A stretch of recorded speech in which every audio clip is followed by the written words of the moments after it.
Actuellement, nous sommes sur une série, les dimanches après-midi, une série qui s'intitule « Parlons-en ». Et dans la première session, nous avons vu « Parlons-en de la mort ». Dans une deuxième session, nous avons vu « Parlons-en de la solitude ». Et cet après-midi, donc, parlons-en, les sciences occultes. C'est le sujet que nous allons aborder. On va faire une première lecture dans l'Évangile selon Jean, chapitre 8 et verset 12. Vous avez le texte sous les yeux. « Celui qui me suit, dit Jésus, ne marchera pas dans les ténèbres, mais il aura la lumière de la vie. » Celui qui me suit ne marchera pas dans les ténèbres, mais il aura la lumière de la vie. Alors, c'est vrai que parler de ce sujet, c'est un sujet quand même qui est particulier. Mais je dirais que c'est un sujet très actuel. Et j'irais jusqu'à dire plus actuel que jamais. Parce que c'est un sujet qui prend de plus en plus de place dans notre société, et cela de façon insidieuse. On peut faire un premier constat, avec notre premier point, un triste constat. Une étude qui a été menée par l'IFOP et qui a été publiée le 16 mars de cette année, donc 2023, révèle une forte augmentation des croyances occultes en France. En France. Et vous l'avez sous les yeux, 59% des Français partagent au moins une croyance occulte. Les Français, on s'aperçoit, sont de plus en plus adeptes des sciences occultes. Et on constate que la crise sanitaire a provoqué d'ailleurs une explosion des pratiques occultes et ésotériques. Les Français sont de plus en plus sensibles à ce sujet. Et selon ce même sondage réalisé par l'IFOP, en France, ce sont les 18-24 ans qui semblent être la tranche d'âge la plus sensible aux pratiques occultes. Ça, c'est quelque chose qui est nouveau. Nouveau dans le sens où avant, c'était la tranche 30-60, mais maintenant, on trouve des jeunes d'une vingtaine d'années, voire moins, qui ont recours à la sorcellerie, qui ont recours à la voyance et autres activités du même ordre. Alors bien sûr, les raisons sont diverses. Et il faut savoir, par exemple, que chaque année, plus de 4 milliards d'euros, et là, il faut enlever un pourcentage élevé qui est non déclaré au fisc, parce que beaucoup exercent sans licence et sans rien déclarer. Donc c'est chose qui se fait en douce, mais ça se fait. Donc chaque année, plus de 4 milliards d'euros sont dépensés chez les astrologues, médiums et autres extralucides. Et ça, c'est selon un article qui est paru dans le journal Le Monde. 4 milliards, c'est énorme. Et je pense qu'on est loin du chiffre réel. Et il y aurait au moins 100 000 médiums en France. Et là aussi, le chiffre est difficile à connaître. Tout simplement parce que une grande majorité de praticiens ne sont pas déclarés. Et ils font ça de façon libre. Donc, on s'aperçoit que, oui, les sciences occultes occupent une place toujours plus grande dans notre société. Ça envahit notre société et on s'aperçoit que ces sciences occultes sont présentes dans toutes les sphères. Par exemple, les services de police demandent à des médiums de résoudre des crimes. Les services de police, oui. Des chefs d'État consultent des voyants. On a un de nos anciens chefs d'État, François Mitterrand, qui avait souvent recours au conseil d'une astrologue. On le sait, ça c'est connu, puisque cet astrologue très célèbre enregistrait ses conversations avec François Mitterrand et elles sont devenues publiques. Des collégiens sont accros, là je dis accros, addicts, à des jeux fantastiques, je ne donnerai pas les noms, qui leur font découvrir un monde occulte, et cela à travers justement des jeux de rôle. Et ça prend une place de plus en plus grande. Vous avez des écrivains de science-fiction bien connus qui masquent les doctrines dans lesquelles ils croient, doctrines occultes dans leurs œuvres, et cela à travers un langage pseudo-scientifique. Et on s'aperçoit aussi, quand on est attentif à ce qui se passe dans l'actualité cinématographique, les thèmes occultes fournissent un matériel très prisé pour les émissions de télévision et les films. Et puis on a les médias. Les médias et les réseaux sociaux en sont envahis. Chaque semaine, j'ai Madame Clara. Donc rien que la présentation, je me doute. Voilà, mais j'ai son cabinet au téléphone. Et j'ai bon leur dire qu'il n'y a pas de souci concernant mon avenir. J'ai la vie éternelle parce que j'ai placé ma foi en Jésus-Christ. Néanmoins, chaque semaine, j'ai cet appel. Et ça commence, bonjour, je vous appelle du cabinet de Clara. J'ai une bonne nouvelle pour vous. Voilà. Et je réponds, merci beaucoup. La bonne nouvelle, je la connais, c'est Jésus-Christ. Voilà. Et là, je ne comprends pas, ça accroche. Bon. Un occultiste de Californie, aux États-Unis, a plaisanté en disant, mais sa plaisanterie est, vous allez comprendre, est assez juste quelque part, c'est juste dans un sens. Il a dit ceci en plaisantant, la seconde venue est déjà arrivée. Seul Jésus-Christ n'était pas présent. Par contre, Satan, lui, l'était. Et il a dit ça en plaisantant, mais quelque part, oui, Satan est bien présent sur la scène de notre monde et agissant.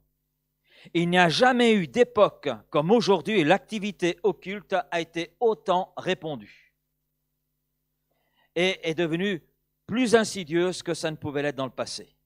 Et la subtilité de l'occultisme est telle qu'on l'a laissé s'infiltrer dans la société à un tel degré qu'aujourd'hui on ne peut pas faire marche arrière. Ce n'est pas possible. De nombreuses personnes, en plus, chrétiennes comme non chrétiennes, se font piéger, se font avoir, se retrouvent empêtrées dans cette toile de l'occultisme d'une manière ou d'une autre et ont des difficultés à en sortir.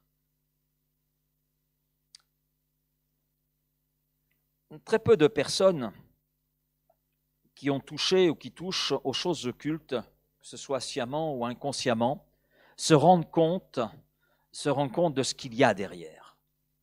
Elles ignorent en général ce qu'il y a derrière. Elles ignorent sous quel contrôle elles entrent, elles se trouvent. Et j'en arrive à mon deuxième point. De quoi parlons-nous ? C'est important de définir les termes, vous avez quelques définitions. Par exemple, le mot occulte. Le mot occulte, avec ses synonymes kabbalistiques, caché, secret, voilé. La définition, c'est qui est caché et inconnu par nature. Qui se cache, garde le secret. C'est pour ça qu'on parle, par exemple, de financement occulte.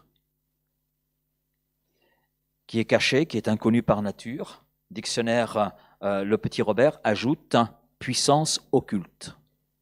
Ensuite, on a le mot occultisme.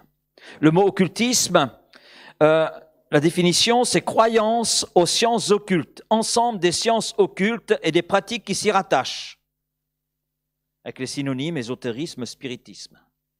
Et puis, il y a cette troisième définition, sciences occultes, doctrines et pratiques secrètes faisant intervenir des forces qui ne sont pas reconnues ni par la science ni par la religion et requérant une initiation.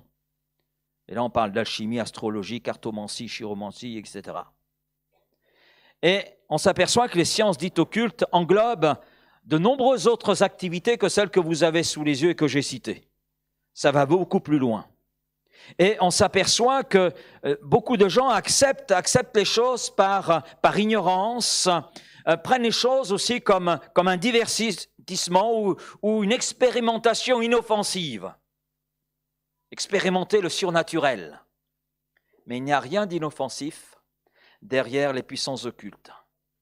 Parce que je ne sais pas si vous avez remarqué dans les définitions, c'est les définitions du Robert ou du Larousse, je veux dire, définitions que nous avons sur notre dictionnaire. J'ai simplement ouvert le dictionnaire et regardé les définitions. Et il y a un point qui est important à relever, et j'ai relevé en regardant les définitions, c'est que la plupart des définitions qui nous sont données sur ces choses occultes relèvent un fait et se focalisent sur un point, c'est qu'il y a des forces qui interviennent, des forces, on parle de forces occultes. Il y a des forces qui sont là. On ne donne pas de nom, ce sont des forces.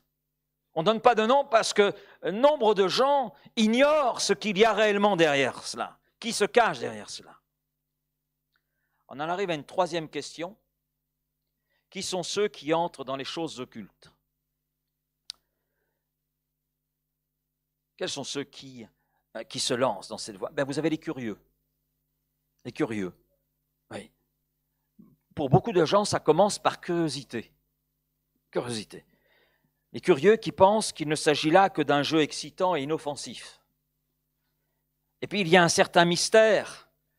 Occulte, c'est ce qui est caché, c'est ce qui est secret, mystérieux. Donc il y a un certain mystère qui est là dans l'occultisme, et bien sûr, ce qui est mystérieux attise la curiosité, suscite un intérêt. Les choses occultes exercent une certaine fascination. Et cela chez beaucoup de personnes, et tout particulièrement chez les jeunes. Et surtout aujourd'hui, chez les jeunes, tout simplement parce qu'il y a par rapport à l'avenir, par rapport au demain, un certain nombre d'inquiétudes. Et on veut savoir un petit peu ce qui va se passer. Qui sont ceux qui entrent dans ces choses? Eh bien, vous avez les personnes assoiffées de pouvoir. Oui, pourquoi les chefs d'État consultent des voyants, médiums, etc. C'est pour asseoir leur pouvoir, c'est pour se maintenir dans le pouvoir. Il y a aussi les personnes superstitieuses, afin de trouver un apaisement. Il y a les conformistes. Mais vous savez, tout le monde le fait. Pourquoi c'est mal? Puisque tout le monde le fait, pourquoi je ne le ferai pas? Ça ne fait pas de mal puisque tout le monde le fait. Il y a les insatisfaits, c'est-à-dire ceux dont l'expérience religieuse les a laissés insatisfaits, sceptiques. Il y a les personnes avec un besoin ou des besoins, et ces personnes veulent une solution. C'est la maladie, c'est une déception amoureuse, la peur que représente l'avenir, et il y a actuellement, en raison des événements qui se déroulent, entre autres au Proche-Orient, il y a une peur grandissante parmi la population mondiale. Donc la peur que représente l'avenir, la peur de l'échec, un décès qui conduit la personne à rechercher le contact avec la personne décédée, ce sont des choses qui conduisent les gens à consulter. Je me souviens de mes propres parents, à l'âge de 4 ans, j'ai eu un accident puisque la lame de couteau m'a percé un œil.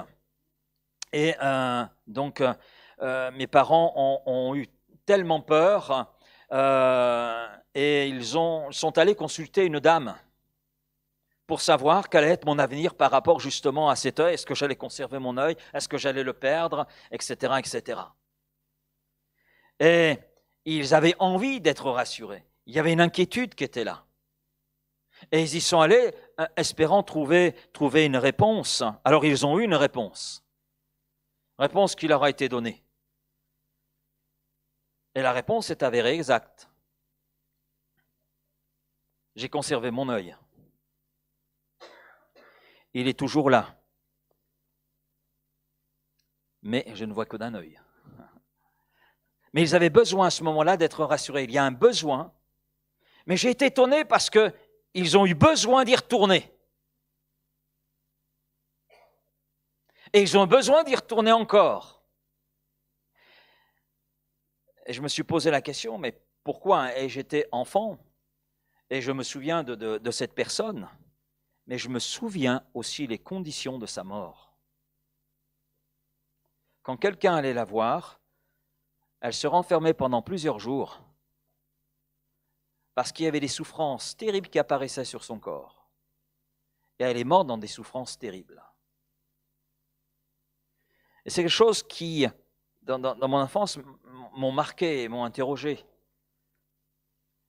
Et je comprends mieux aujourd'hui, surtout à la lumière de la parole de Dieu, les choses.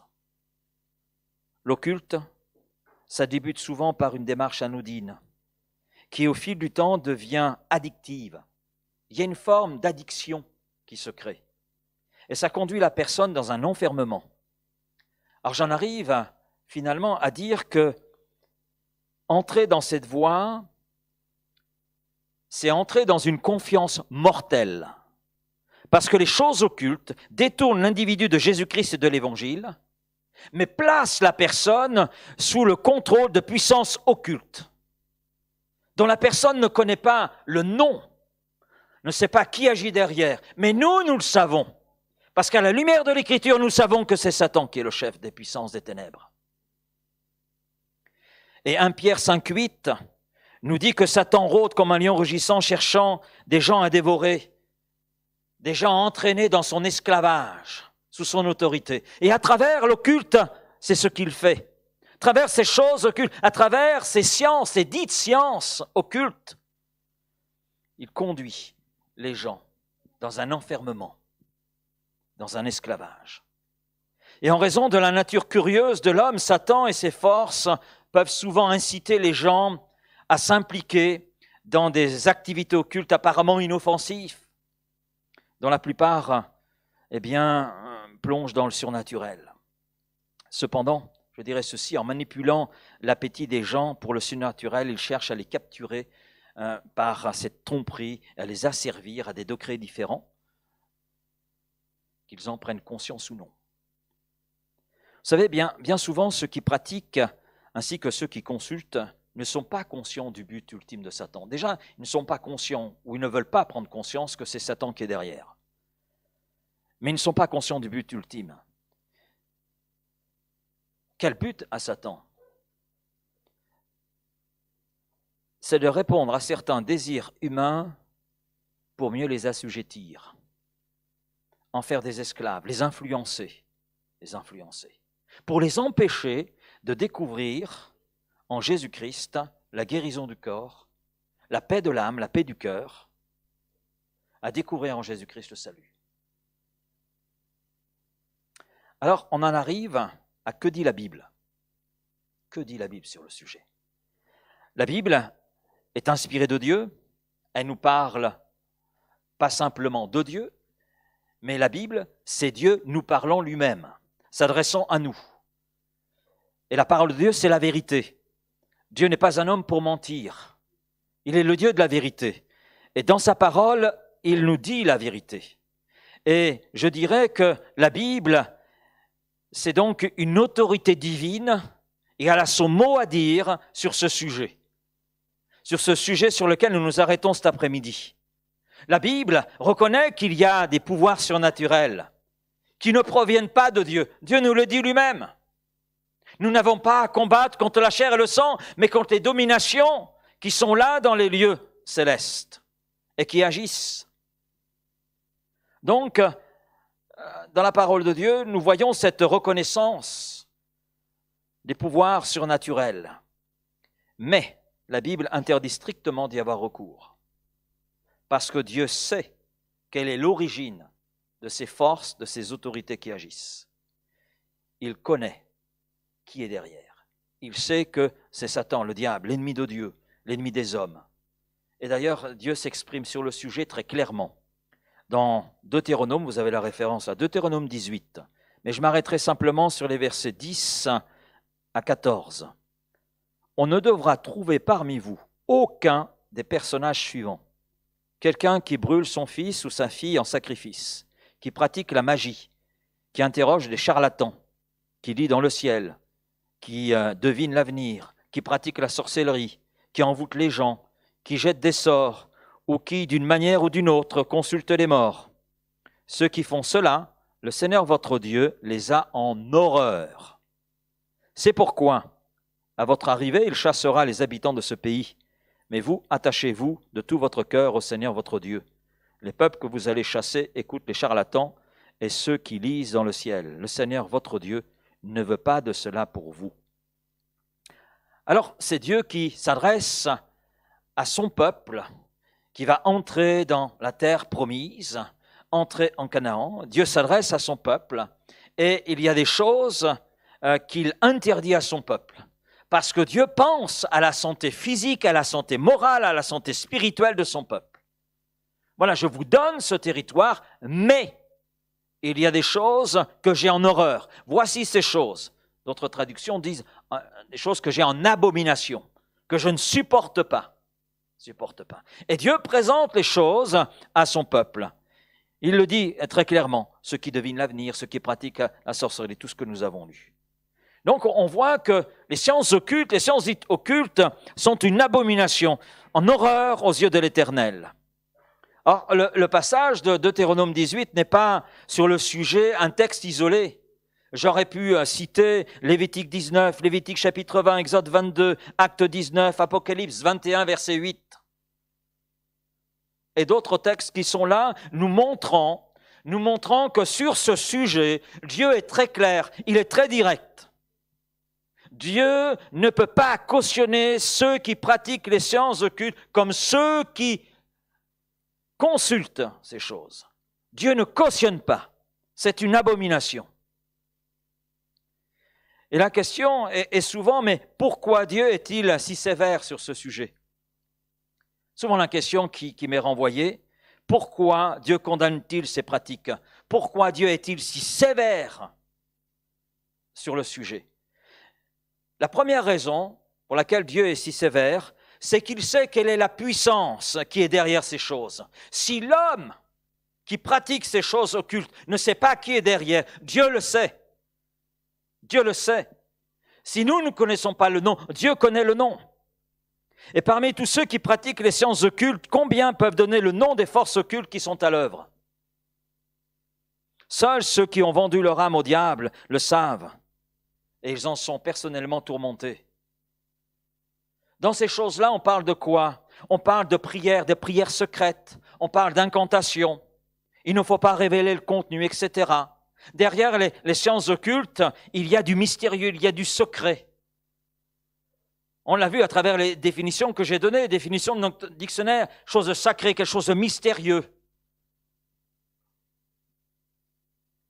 Mais qu'est-ce qui se cache? Pourquoi cela doit-il être secret? Pourquoi cela doit-il être caché? Et je vois un contraste saisissant avec l'Évangile, saisissant avec la puissance même de l'Évangile, de la bonne nouvelle de Jésus-Christ. L'apôtre Paul dit ceci, 2 Corinthiens chapitre 4, verset 1er, « Dieu dans sa bonté nous a confié cette tâche, celle d'annoncer l'Évangile, amen. Et c'est pourquoi nous ne perdons pas courage. Nous avons renoncé, notez bien, à toute action cachée ou honteuse. Nous agissons sans ruse et nous ne falsifions pas la parole de Dieu.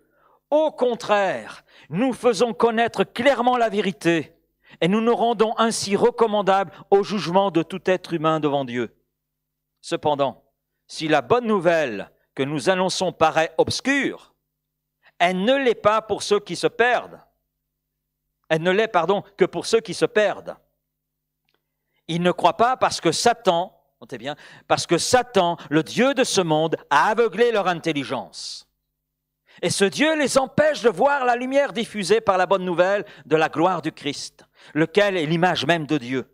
En effet, dans notre prédication, ce n'est pas nous-mêmes que nous annonçons, mais Jésus-Christ comme Seigneur. Quant à nous, nous déclarons être vos serviteurs à cause de Jésus. Quel contraste! D'un côté, il nous parle de choses secrètes, cachées. On ne donne même pas le nom de ce qui est derrière. Et de l'autre côté, on parle de la bonne nouvelle de Jésus-Christ, la puissance qu'elle a dans le nom de Jésus-Christ. Et les prières ne sont pas cachées.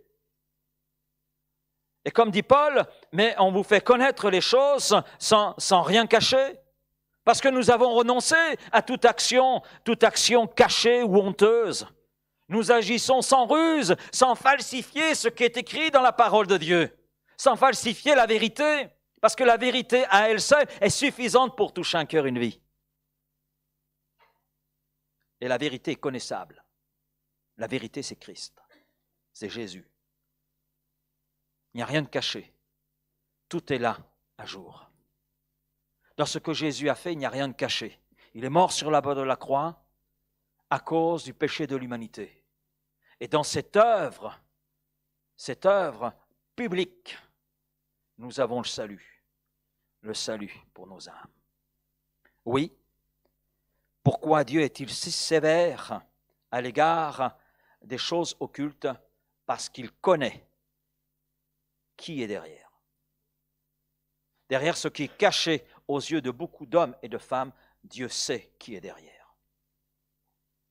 La deuxième raison c'est que Dieu sait quelles sont les conséquences qui en découlent. Il sait pourquoi il a interdit à son peuple d'aller vers ces gens dont au milieu d'eux il y a des charlatans, on y reviendra tout à l'heure. De ces gens qui lisent dans le ciel, qui devinent l'avenir, qui pratiquent la sorcellerie, etc. Dieu connaît les conséquences, ce qui résulte de telles pratiques dans une vie, dans une famille, dans une société. Ceux qui sont impliqués dans une forme quelconque d'occultisme entrent dans un esclavage et sous une soumission à Satan. Dieu sait cela. La majorité des gens qui pratiquent ou qui consultent les séances occultes ignorent qu'en réalité, derrière tout cela, il y a le risque d'un esclavage. Alors, peut-être que quelqu'un cet après-midi ou quelqu'un qui nous suit sur l'Internet se dit « mais vous êtes un petit peu excessif, pasteur. » Excessif. Je suis dans le ministère pastoral depuis 36 ans. Et mon expérience pastorale de plus de 30 ans est là pour en témoigner. Je n'ai jamais vu une personne s'adonnant à une forme d'occultisme quelconque connaître la paix intérieure. Je ne l'ai jamais vu. J'ai travaillé dans le Limousin, j'ai travaillé dans la Creuse, marqué par les choses occultes. J'étais pasteur d'une église dont plus de 90% des gens ont été sous la coupe d'un homme qui les tenait avec des forces occultes. Et des gens qui étaient malheureux. J'ai vu un de ces membres de cette église, qui est devenu membre de l'église, qui est devenu un homme de foi.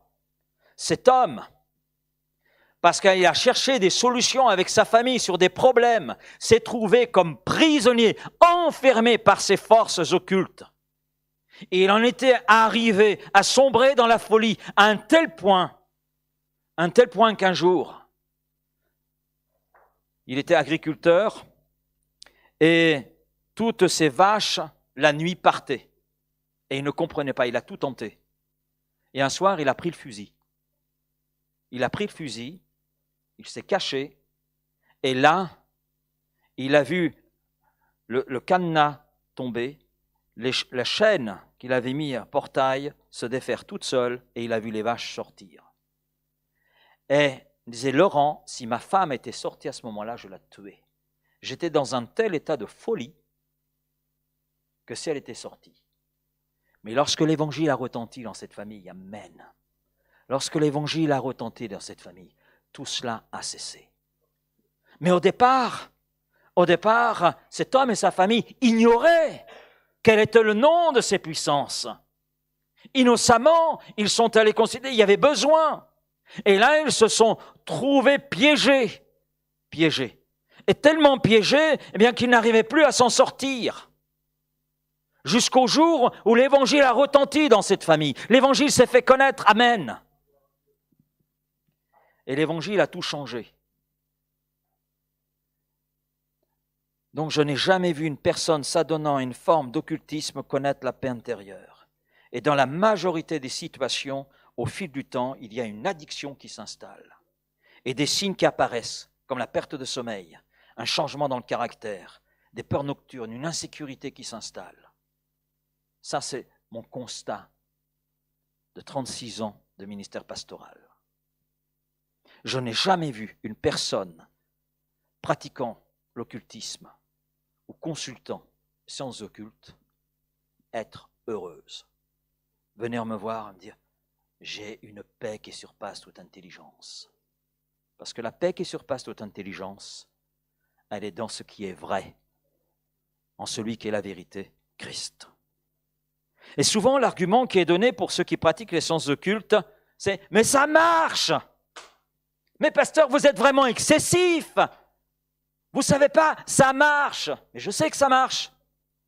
Bien sûr que ça marche. Parce que si ça ne marchait pas, vous n'iriez pas. Ben oui, c'est logique. Donc c'est évident que ça marche. Sinon les sciences occultes n'auraient pas tant de succès. Mais le problème n'est pas dans le fait que ça marche. Le problème est de savoir qui est derrière et pour quel but. Et l'autre question est de savoir qu'est-ce qui marche en réalité. Oui, qu'est-ce qui marche? Le fait qu'une fois cela est réussi pour qu'ensuite je devienne esclave et que ma vie devienne un enfer? On a un exemple dans l'Écriture. Je voudrais qu'on s'arrête sur ce récit biblique pendant quelques instants. On le trouve dans Acte 16. Acte 16, à partir du verset 16. C'est l'évangéliste Luc. Luc était médecin. Luc qui a accompagné dans son ministère l'apôtre Paul. Ils ont voyagé, fait beaucoup de voyages ensemble. Et Luc est celui qui a écrit l'évangile qui porte son nom, l'évangile selon Luc, mais il est celui qui a poursuivi en écrivant le livre des Actes des Apôtres. Et on a un récit qui est intéressant dans Acte 16, à partir du verset 16. Le récit commence ainsi. Un jour que nous nous rendions au lieu de prière, une servante vint à notre rencontre. Il y avait en elle un esprit mauvais qui lui faisait prédire l'avenir. Et elle rapportait beaucoup d'argent à ses maîtres par des prédictions. Elle se mit à nous suivre, c'est-à-dire à suivre Luc, Paul et ses compagnons. Paul et nous, donc elle se mit à nous suivre, Paul et nous, en criant « Ces hommes sont les serviteurs du Dieu très haut. Ils vous annoncent le chemin qui conduit au salut. » Elle fit cela pendant beaucoup de jours. À la fin, Paul en fut si irrité qu'il se retourna et dit à l'esprit, « Au nom de Jésus-Christ, je t'ordonne de sortir d'elle. » Et l'esprit sortit d'elle à l'instant même. Quand ses maîtres virent disparaître tout espoir de gagner de l'argent grâce à elle, ils saisirent Paul et Silas et les traînèrent sur la place publique devant les autorités. On a un épisode, ça marche. Ça marche, oui. La femme devint, d'autres traductions bibliques disent la femme pythonesse. Pythonesse, pourquoi? Parce que pythonesse fait référence à une personne qui a la capacité de prédire l'avenir ou d'interpréter des oracles. D'ailleurs, le latin d'où vient Python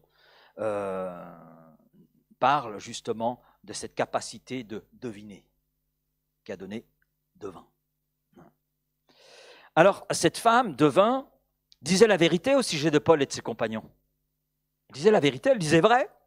Son discours était vrai. Ces hommes sont les serviteurs du Dieu très haut. C'était vrai, on est d'accord? Paul, Silas, Luc étaient effectivement serviteurs de Dieu. Ils vous annoncent le chemin qui conduit au salut. Oui, c'était juste. Ce qu'elle dit est vrai. Ce qu'elle dit est vrai. Bon, entre nous, quand on regarde un petit peu, il était assez facile de le deviner. Mais bon, ok, il y a un esprit qui est là et qui l'a conduit à dire ces choses-là. Elle dit la vérité. Et Paul aurait pu dire « Waouh, c'est super, cette femme dit la vérité sur nous. » Quelle publicité! Pas besoin de prospectus, pas besoin des réseaux sociaux, elle nous fait la super pub. D'autant plus que c'est une femme très connue sur le contexte local, elle est très connue. Donc, raison de plus pour que nous soyons connus. Paul aurait pu dire, oui, waouh. Mais ce n'est pas ce qu'il fait et ce n'est pas ce qu'il dit. Parce que quelle était la réalité? La femme était en réalité sous la domination d'une action démoniaque. Et par cette action dans notre récit, et c'est vrai, elle disait la vérité, mais dans quel but? Dans quel but? Parce que Paul est irrité, non pas dans le fait qu'elle dise la vérité, il est irrité par rapport au but et au motif. Et elle dit la vérité, mais dans quel but? Afin de séduire Paul et ses compagnons. Mais de séduire aussi ceux qui écoutaient le message de l'Évangile, la bonne nouvelle de Jésus-Christ, afin de les placer sous l'autorité du démon qui l'animait. De semer quelque part la confusion et de faire croire que la bonne nouvelle de Jésus-Christ, mais c'est la même chose que ce qu'elle fait. On fait une assimilation. On associe l'Évangile à Satan. C'est pour cela que Paul intervient. Il agit. Il ne voulait pas que ce genre de messagers diaboliques viennent quelque part semer cette confusion et faire que les gens associent la bonne nouvelle de l'Évangile à Satan, à ses pratiques, à ce qui était là dans cette ville. Ce que disait cette femme était vrai, mais avec de mauvais motifs. Oui, c'est ça. Et si nous regardons la condition de cette femme, elle était malheureuse, hein, elle était une esclave. Non seulement elle était prisonnière d'un démon, mais elle était en plus prisonnière de maîtres qui profitaient d'elle, qui profitaient de l'action démoniaque qui agissait à travers elle. Et ils en profitaient pour s'enrichir. Donc, elle était doublement prisonnière. En réalité, ce n'était qu'une esclave. Ce n'était qu'une esclave. Sa vie était misérable. Et ça, c'est le portrait de ceux et celles qui pratiquent l'occulte. Bien sûr, je ne suis pas en train de dire que tous ceux qui pratiquent l'occulte sont sous l'emprise d'un démon. Parce que j'en arrive à ce que dit Dieu à son peuple. Beaucoup d'entre eux sont des charlatans. Des charlatans qui abusent de la crédulité des gens, et cela pour s'enrichir. Il y a eu quelques années, il y en a peut-être encore, mais quelques années à Limoges, il y a eu plusieurs procès.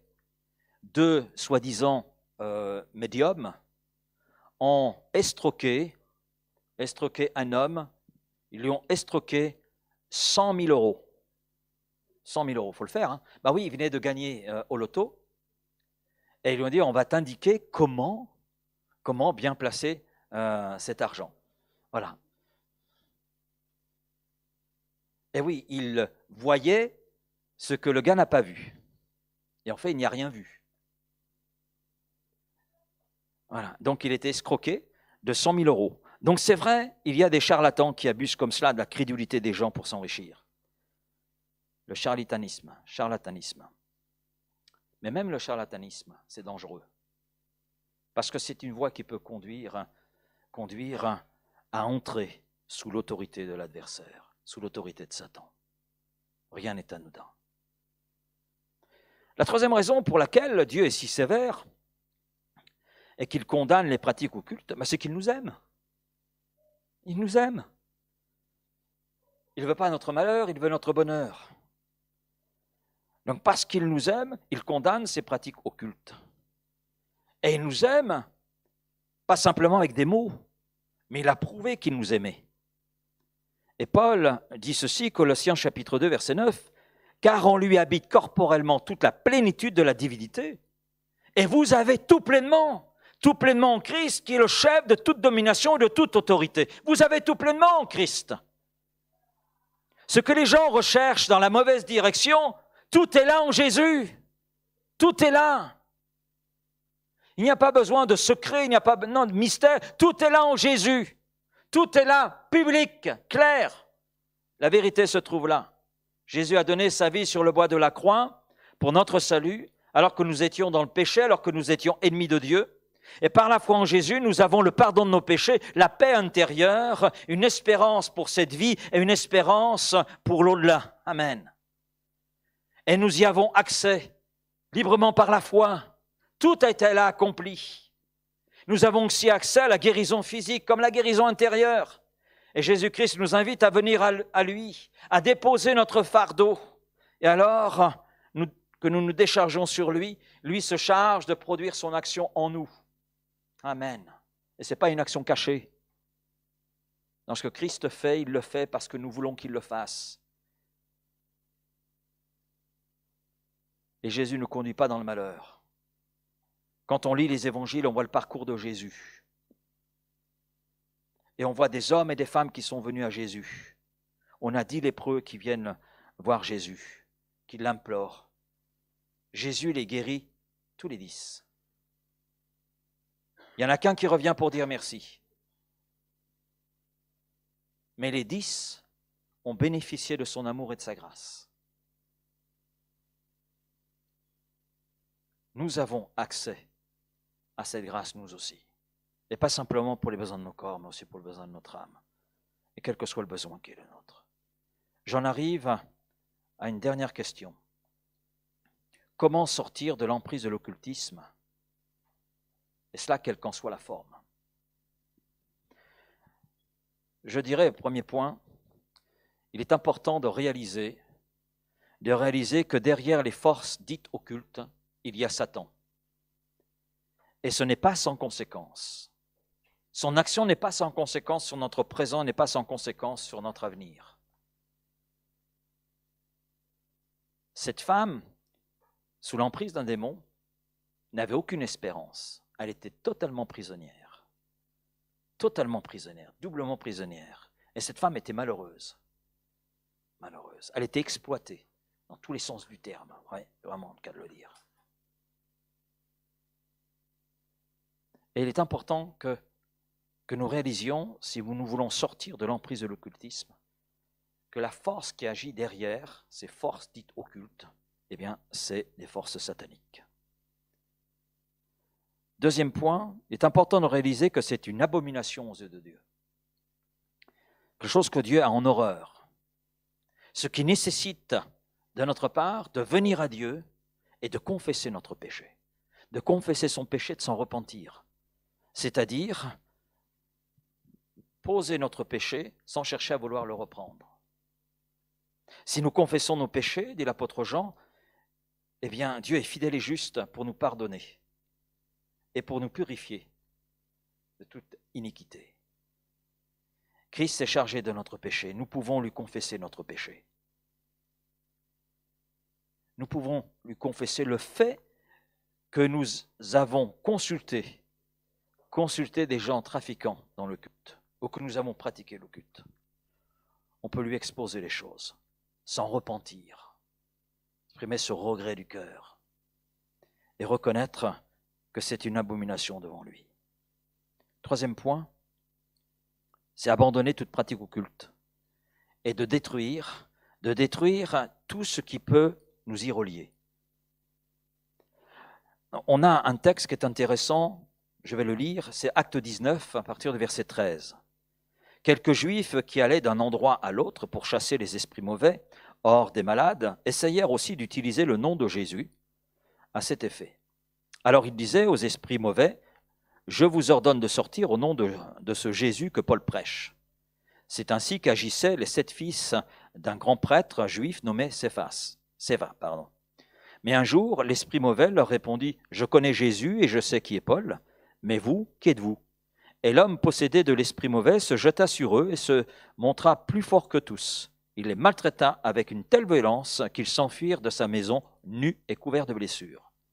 Les habitants d'Éphèse, juifs et non-juifs, apprirent ce fait. Ils furent tous saisis de crainte et l'on éprouva un grand respect pour le nom du Seigneur Jésus. Beaucoup de ceux qui étaient devenus croyants venaient avouer à haute voix le mal qu'ils avaient fait. Donc ça rejoint tout ce que je viens de dire.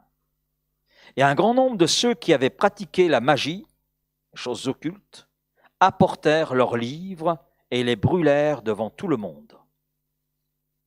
Donc ils se séparent de tout ce qui les liait encore, les reliait encore à ces pratiques occultes. On calcula la valeur de ces livres et l'on trouva qu'il y avait pour 50 000 pièces d'argent. Une somme énorme. C'est ainsi que, par la puissance du Seigneur, une puissance qui n'est pas cachée, amen, la parole se répandait et se montrait pleine de force. Et ça, c'est un point important. Un point important.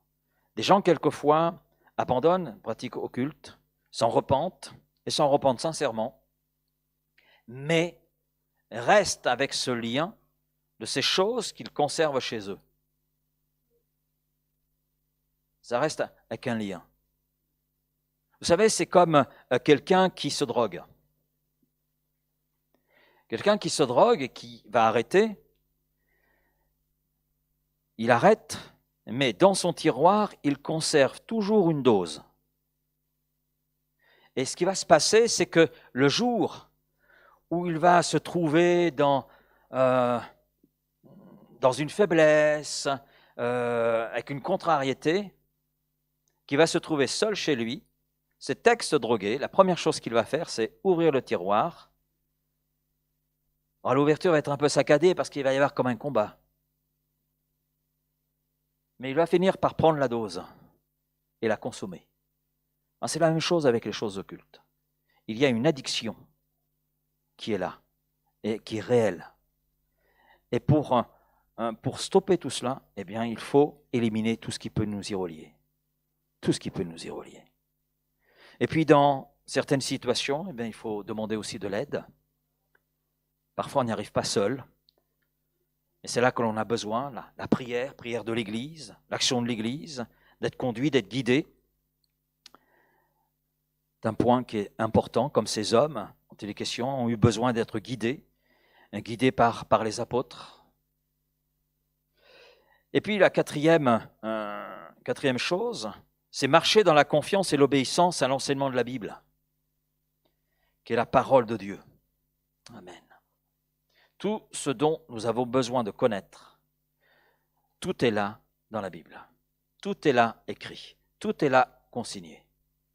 Et cette parole a le pouvoir de nous garder, a le pouvoir de nous aider à résister devant des tentations qui peuvent là subvenir. Parce que ce n'est pas parce qu'on a été libéré des puissances occultes qu'il n'y aura pas de tentation à un moment donné. Mais si nous marchons dans l'obéissance et la confiance en la parole de Dieu, nous serons gardés devant ces tentations et rendus capables de dire « Non, c'est fini. Celui qui tient ma vie, c'est Christ.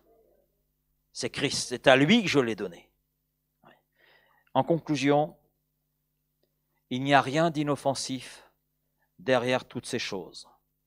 Derrière l'occultisme, derrière ces dites sciences occultes, il n'y a rien d'inoffensif. Il y a un danger que la Bible nous aide à identifier, à comprendre, mais la délivrance, elle est là en Jésus-Christ et en Jésus-Christ seul. Parce que seul Jésus est le chemin, seul Jésus est la vérité, seul il est la vie. Et en lui, on a une réelle délivrance, une réelle guérison de toutes ces choses et de ce qui agit derrière ces sciences dites occultes. Amen. Seigneur, merci pour ta parole cet après-midi, ce sujet que nous avons abordé là très simplement. Et Seigneur, je veux te prier peut-être pour celui ou celle, Seigneur, qui a peut-être consulté, qui a peut-être touché à ces choses-là, d'une manière ou d'une autre. Je te prie vraiment que ce cœur puisse se séparer totalement de ces choses, s'en dégager et connaître une pleine libération, une pleine guérison. Je te prie pour nos amis, peut-être qui nous suivent sur l'Internet et qui sont concernés par ces choses.